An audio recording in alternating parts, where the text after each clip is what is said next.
Bonsoir à tous et à toutes. Ce message s'adresse principalement à monsieur Maxime Nicole. J'espère que vous pourrez le faire tourner pour qu'il puisse l'entendre. Maxime, je te suis depuis le début et franchement, je trouve que tu es un mec bien. Tu me sembles sincère et honnête. Mais je dois t'avouer que tu me sembles être sous l'influence de Juan Branco, dont on peut voir sur internet par plusieurs vidéos les incohérences et les mystères qui l'entourent. Tu sais toi-même, avec la première personne que tu nous avais présentée, qu'il existe des gens étranges qui essaient de récupérer le mouvement à leur fin. Donc je ne m'étalerai pas plus longtemps sur Branco, qui, je le rappelle quand même, a été candidat aux législatives en 2015, donc apolitique. Quand tu dis que tu es apolitique, fais attention quand même. Mais là n'est pas le problème. Ce message, je veux te l'adresser parce que je vois que tu pars en cacahuète. Je vais te le prouver là, que tu pars en cacahuète. Et ensuite, je te dirai ce que j'en pense. Regarde bien. Bonsoir tout le monde et bienvenue sur Quartier Général. Ce soir, comme vous pouvez le voir, on est au campement des pompiers, place de la République. Alors ici, il y a à peu près 60 personnes, 50-60 personnes qui sont pompiers, pas pompiers. Il y a des citoyens qui sont là pour venir les soutenir. Il y a deux petits feux autour duquel les gens discutent un peu de tout et de rien. Alors attendez, je vais couper les notifications parce que sinon ça va être voilà. Donc voilà, il y a des gens qui discutent un peu, les pompiers qui sont là. Pompiers, métier à risque. Salut les gars. Attendez, je dis bonjour. Ça va bien? Ça va? Ça va et vous? Comment tu vas? Ça va, ça va. Bonjour. Fly Rider. Ouais. Donc voilà, les pompiers aussi sont présents. Alors d'un peu tous les départements, ça va du nord à l'est, au sud, à l'ouest, enfin un peu partout. Nord, sud, est, ouest. Attendez, je vais vous montrer à l'intérieur. Donc là, vous voyez, métier à risque, parce que c'est pas encore considéré comme métier à risque. Ils se battent aussi pour d'autres choses, hein, comme donc cette fameuse reconnaissance de métier à risque. Le fait qu'ils aient pas assez d'effectifs, le fait que leurs horaires soient, permettent pas d'avoir des vies de famille, le fait que on va bientôt toucher à leur retraite, etc., etc., etc. Beaucoup de choses, un peu comme les gilets jaunes, comme tous les activistes qui luttent depuis presque un an pour les gilets jaunes, mais plus longtemps pour les autres. Alors ça, d'après ce que les pompiers qui sont sur place m'ont dit, c'est que de la nourriture qui a été amenée par des citoyens. Ils n'avaient rien amené comme nourriture. Et voilà, on voit qu'il y a un côté, ils se sont super bien organisés avec des couvertures de survie. Je sais pas si vous avez vu, mais il y a une tonnelle bleue, une blanche, une rouge.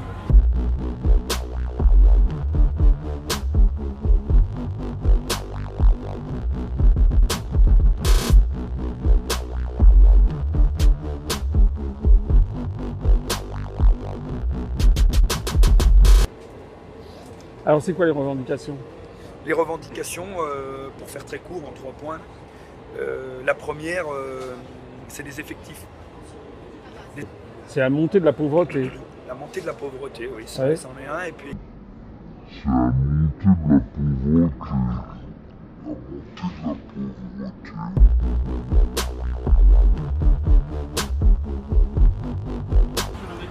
On voit là que les pompiers sont bien attachés aux valeurs de ce que défend ce drapeau, la liberté, l'égalité, la fraternité.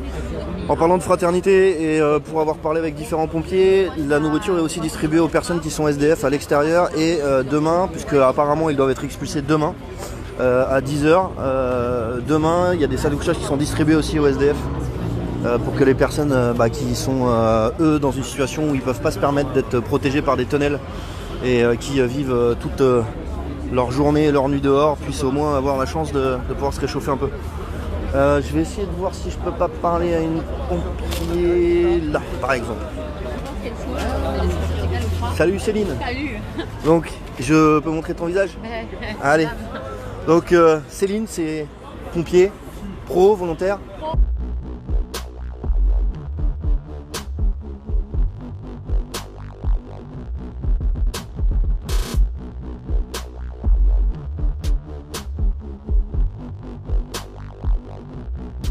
Monté. Alors c'est assez impressionnant parce que d'après aussi ce que j'ai compris, vous n'avez pas amené forcément beaucoup de nourriture et tout ça, ça a été amené par des gens qui sont de Paris, qui ont voulu... Ah oui, c'est ce que me disait tout à l'heure Rémi, donc c'est atroce. Vos primes n'augmentent pas, mais en revanche, vos primes d'assurance, elles augmentent. Oui. Et à l'inverse, ce qui est encore plus fort, c'est que si jamais on fait une action citoyenne de sapeur-pompier volontaire, il y en a qui donnent des bénéfices. C'est-à-dire que le volontaire va avoir un bonus sur son assurance parce qu'il fait un geste citoyen, mais moi qui suis professionnel, je vais avoir un surcote parce que je suis professionnel.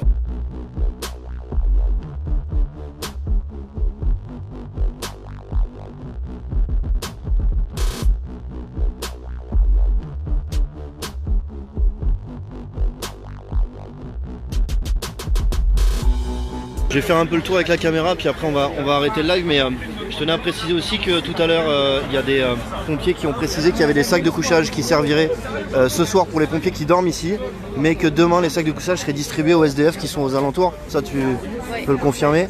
Et comme la nourriture d'ailleurs qui est en excédent qui sera distribuée à droite et à gauche. Voilà, bon bah écoutez, je te remercie Céline, je te dis à plus tard.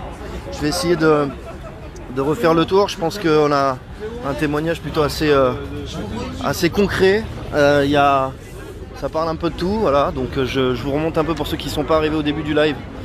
Il y a des gens qui viennent, qui repartent, ça échange avec les pompiers, il y a voilà, des citoyens lambda, il y a du gilet jaune. Voilà, c'était pour vous montrer un peu comment ça se passe. Je vais essayer de vous faire une petite vue d'ensemble, que vous vous rendiez compte un peu plus. Hop, je vais essayer d'aller un peu plus loin. Donc j'ai eu l'occasion de discuter avec plusieurs pompiers, hein. Là j'ai pris une pompier en particulier parce qu'elle a accepté de témoigner à visage découvert. Et ça permet d'avoir un côté plus humain. Parce que filmer des chaussures c'est compliqué. Mais c'est vrai que la plupart voulaient garder le droit de réserve et que c'est compliqué, comme on a pu le comprendre, que... Attendez, je finis juste le live et je vous dis bonjour après. Et donc c'est compliqué parce que derrière il peut y avoir des sanctions hiérarchiques, il peut y avoir des sanctions financières et il y a une pression d'ailleurs qui est mise là-dessus.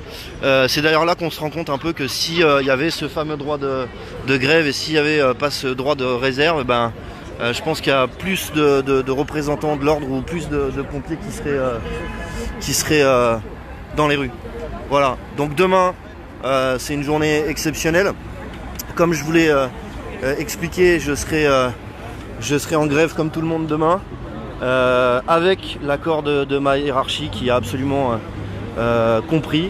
Donc je remercie Aude d'avoir compris tout ça, qui est d'ailleurs sur live. Bonjour Aude. Et voilà, on couvrira quand même les événements, mais je les couvrirai pour Flyrider Info Blocage et QG diffusera les vidéos pour que vous puissiez voir ce qui se passe demain en espérant qu'il y ait beaucoup de monde. Voilà, je vous souhaite donc, je vais essayer de retourner la caméra. Tac, je vous souhaite donc une bonne soirée. C'était un live pour Quartier Général pour vous informer de ce qui se passe. On va finir sur une petite image sympathique. Les pompiers ne sont toujours pas reconnus comme métier à risque. Et c'est quelque chose qui devrait être normal et qui devrait être acquis. Je vous souhaite donc une bonne soirée. Je vous dis à demain pour suivre les événements qui se dérouleront sur Paris. N'hésitez pas à diffuser. L'information, elle est valable que si elle est diffusée. Je vous remercie et je vous donne rendez-vous à demain. Bonne soirée à tous et au revoir. Donc tous les jeunes, levez-vous, bloquez bloquez tout ce que vous voulez bloquer en fait. Bloquez-le moi ce pays. Tous ensemble, faut qu'on le bloque ce pays. Vraiment. Faut qu'on leur dise stop complètement, fermement. Faut qu'on se défende. Ils sont en train d'attaquer clairement nos vies, notre quotidien. Ils veulent détruire. Le seul truc qui peut nous rester, c'est le lien qu'on a réussi à recréer pour pouvoir continuer à faire ce qu'ils font depuis 50 ans tranquillement, le cul assis dans leur petite voiture de fonction avec chauffeur, en bouffant et en sirotant des trucs payés par le contribuable. Donc c'est sans colère hein, que je le dis, hein, vraiment, c'est même sans fatigue, parce que comment je pourrais être fatigué? Eux, ils prennent pas de repos les gars, ils prennent pas de repos. Hein. Ils se relaient, ils ont des assistants qui font le boulot à leur place. Ils viennent avec une petite feuille, ils disent ah ouais c'est pas mal ça. On va dire ça. Donc alors on garde le cap et allez tous vous faire reculer. Non tu peux pas dire ça. Ah pardon. On garde le cap et il faut retrouver une confiance nationale. Voilà ce qu'ils sont en train de nous mettre dans le crâne. Voilà confiance envers les politiques, j'en ai plus aucune. J'ai eu l'occasion de parler, ah oui ça je vous l'ai pas dit putain. J'ai été au village des pompiers, place de la République à Paris, pour ceux qui ont suivi. Grande surprise, je vois Asselineau dans la tente des pompiers qui, son assistant essaye de venir 3 fois me demander tu veux pas lui parler, tu veux pas lui parler. Je lui dis non et finalement je me fais niquer parce qu'au bout d'un moment il arrive à côté de moi, il me tend la main, donc il me dit bonjour. Alors, je lui dis bonjour. Et il a essayé de me retourner le cerveau pendant 1 heure à me dire oui mais nous, vous savez, nous c'est notre programme, nous. Mais on veut plus en fait de politiciens professionnels, on veut plus de ça.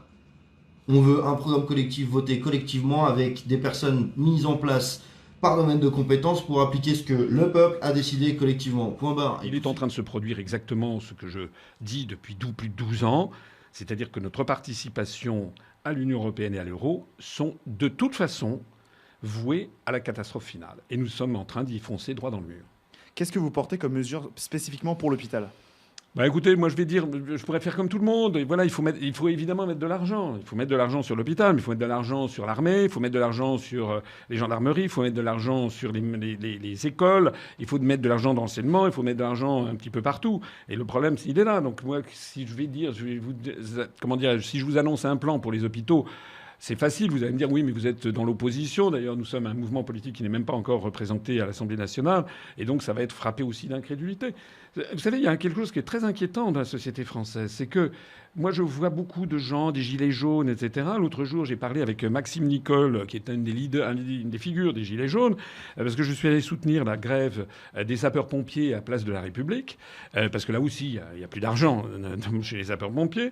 Et je me suis entretenu avec Maxime Nicole, et qui, d'abord, ça a été filmé, il a refusé qu'on diffuse le film, et deuxièmement, il refuse de faire de la politique. Il dit non, les partis politiques, c'est terminé. Alors ça veut dire qu'on fait quoi? Ça veut dire qu'on va directement vers de la violence, l'anarchie généralisée, une révolution violente. Je ne sais pas où on va. Parce que beaucoup de Français ne croient plus du tout dans l'intermédiation de la politique, tellement les partis politiques leur ont menti. Nous, à l'UPR, on essaye, vous le savez, de redonner ces lettres de créance à la politique. Par exemple, nous allons être présents aux élections municipales, on en parlera tout à l'heure. Nous, par exemple, tous nos candidats doivent avoir un casier judiciaire vierge. Comme vous l'avez dit, on en parlera un tout petit peu plus tard. Donc ça veut dire qu'il y a un vrai problème de la politique. La crédibilité des partis politiques est entamée au moins auprès de 50% de la population. C'est très grave. Merci Françoise.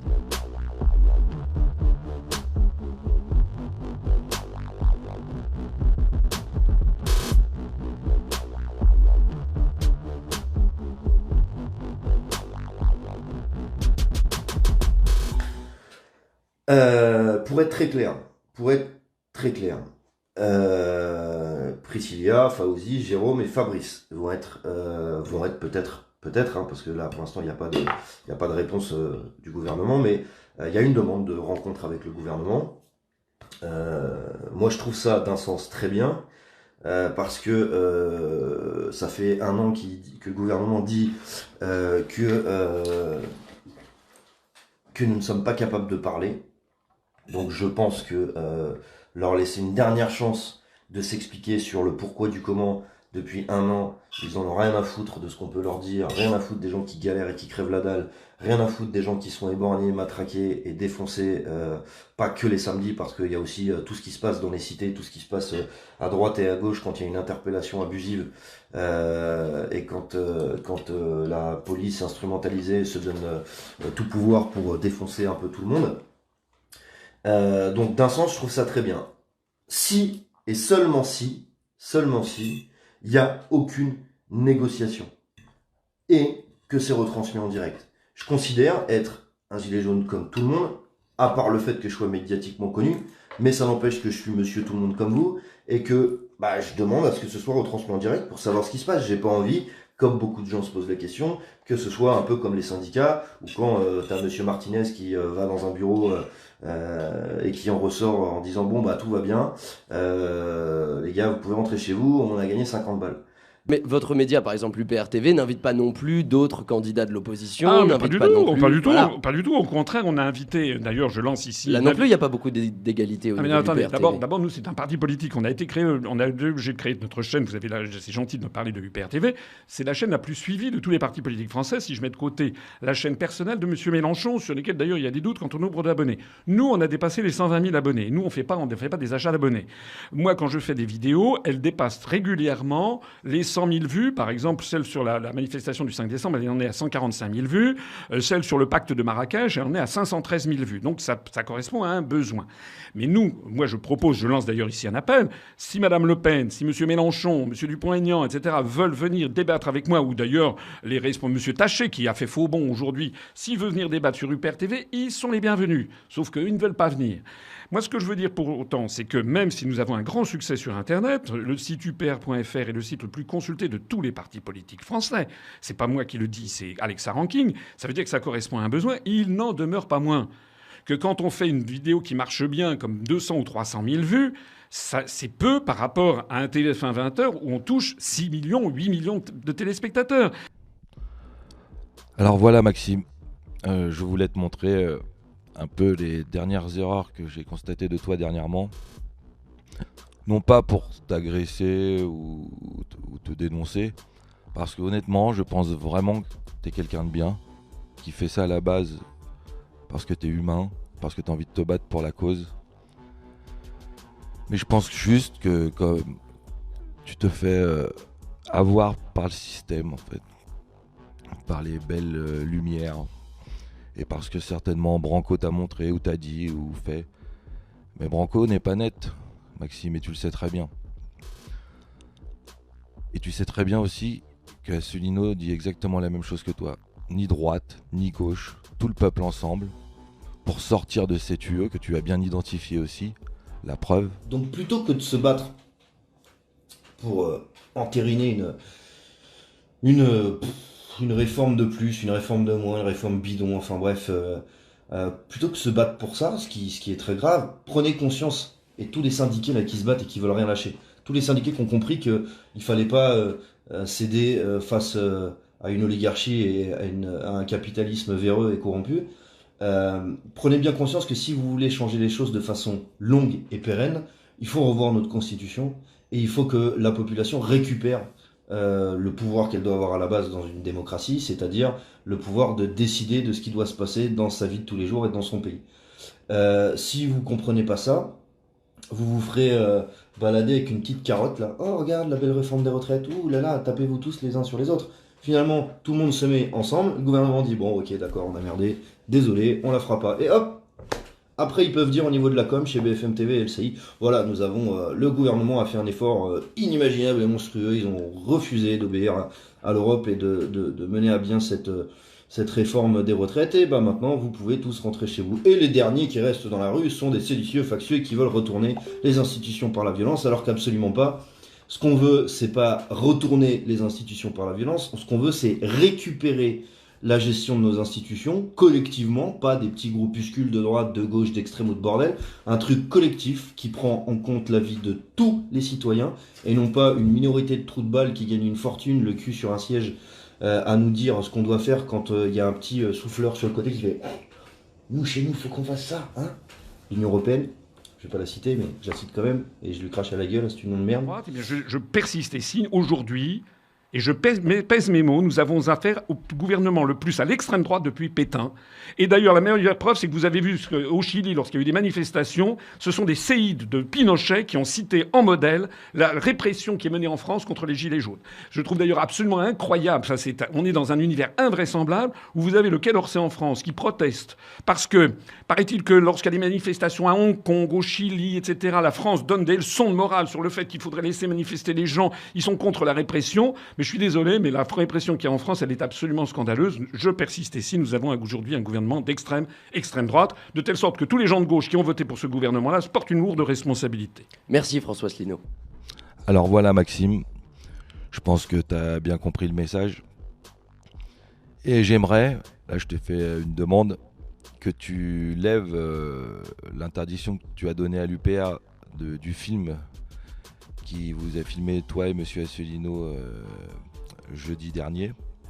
Car par souci de transparence, moi j'aimerais bien voir cette vidéo pour voir ce que tu as dit, Monsieur Asselineau, car j'ai pu te voir sur les plateaux de télé, que ce soit sur BFM, sur Les Grandes Gueules, chez Hanouna. Je t'ai vu discuter avec d'autres responsables politiques.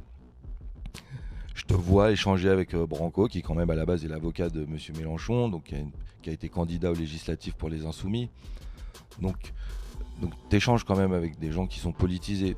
Donc je ne vois pas pourquoi on ne pourrait pas voir cet échange, surtout que tu reconnaîtras par toi-même que tu as commis une erreur journalistique ce jour-là, que je t'ai prouvé auparavant. Donc premièrement, déjà j'aimerais bien ça. Ensuite, j'aimerais te passer ce message, j'espère que tu l'entendras. Je demande vraiment à tous les gens qui voient cette vidéo d'essayer de lui communiquer ma vidéo. J'espère qu'elle lui arrivera, qu'il pourra la voir. Je demande vraiment de réfléchir, parce que c'est bien qu'on bloque le pays. Tu as raison, la réforme des retraites, ce n'est qu'une chose parmi tant d'autres. On est en train de se faire éclater par l'Europe et nos dirigeants ne sont que des pantins. On l'a compris depuis Sarkozy, on le voit très bien. Il n'y a pas de problème là-dessus. Je pense que tous les Français qui ont un peu de cervelle l'ont compris. Je pense qu'une bonne partie des gilets jaunes l'ont compris. Donc là-dessus, on est d'accord. Mais il faut virer ce mec-là avant qu'il fasse trop de mal. On est d'accord. Mais il faut se donner un horizon. Et après, on part dans l'utopie. Quand on part dans le truc, c'est le peuple, il va se réunir, il va faire une constitution, machin. Peut-être, mais il y a trop de Français qui sont à la ramasse, qui comprennent pas. Ça va être compliqué, Maxime, de passer par cette voie-là. Et moi aussi, j'ai une aversion envers les politiques. Je te comprends complètement là-dessus, tu vois. Mais crois-moi bien, moi je suis un citoyen comme toi, lambda. Je suis que sympathisant UPR, parce que j'aime tellement pas les partis que j'avais pris ma carte au début et puis après je l'ai pas renouvelée parce que ça me saoule les partis politiques en fait. Mais ça fait 10 ans que je suis monsieur Asselineau et je peux te promettre que ce monsieur, on n'en aura pas 50 quoi. Il a traîné dans les couloirs, il aura fait à l'envers, c'est vraiment un bon. Faut même le protéger d'ailleurs parce que c'est dangereux pour lui. Et je pense qu'au lieu d'être, en déconstruisant, en disant oui, il faut avoir les politiques, on les envoie chier, nanana, en fait, on va pas dans le bon sens. Tu vois, on ferait mieux de se dire, ok, il y a un mec qui nous propose le Frexit, le RIC en toute matière, le vote blanc, le référendum révocatoire, tout ça, il le propose. Alors merde, moi ce que je propose, c'est qu'on dise ok, allez, on y va, on se met derrière lui pour reconstruire la France. Mais par contre, ce qu'on demande, c'est qu'il y ait des yeux du peuple, donc je sais pas, toi ou moi ou qui on veut, des gens à qui on a confiance, qui soient toujours derrière le dos de l'UPR et de M. Asselineau pour surveiller ce qu'ils font. Pourquoi pas même filmer des fois en direct quand il y a des trucs importants, et vérifier ce qu'ils font et alerter le peuple si jamais à un moment donné ils essaient de nous la faire à l'envers. Voilà, ça me paraîtrait une attitude plus constructive et qui nous donne un point et quelque chose à suivre pour avancer vite et pas se perdre nous-mêmes dans les petites guéguerres de pouvoir, les trucs comme ça. Et on va se perdre et le camp d'en face il va en profiter et il va nous avoir au final parce que voilà, il va dire voilà, regardez, ils savent même pas, ils ont pas dit comme ils font depuis le début quoi. Donc voilà, je voulais juste te passer ce message parce que ça me semble important. J'espère que tu l'entendras. Pour l'instant, tu gardes ma confiance. J'espère que tu comprendras tout ça. Et tu peux, d'ailleurs, tu as la preuve que je suis pas en train de te la faire à l'envers. Tu peux regarder sur ma chaîne. Il y a des vidéos qui ont fait 115 000, 120 000 vues où je prends ta défense. J'essaie de montrer que vous êtes des gars bien. Donc on peut pas me dire que je fais ça. Moi je m'en fous de la politique. Enfin je m'en fous pas de la politique, j'adore ça la politique, mais j'aime pas l'esprit partisan. Mais je sais reconnaître les gens qui ont du caractère et qui sont sincères. Je pense que tu en es et je pense que monsieur Asselineau en est. Et c'est pour ça que je pense qu'il faut qu'on avance tous dans cette direction là pour niquer les médias et tous ces politiques véreux qui nous la mettent depuis des décennies maintenant. Voilà. J'espère que tu as entendu mon message. Les gens aussi, j'espère que je vous ai pas saoulé avec tout ça. Je vous souhaite une bonne soirée et que la lutte continue. A plus.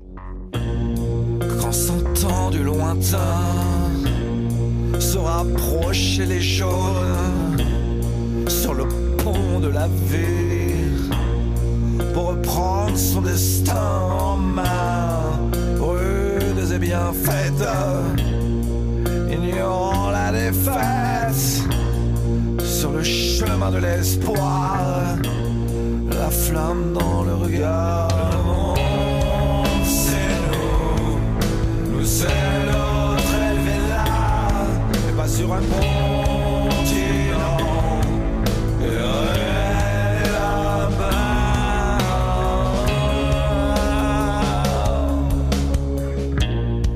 Ni de char, ni de haine pour les hommes qui s'aiment. tes mères.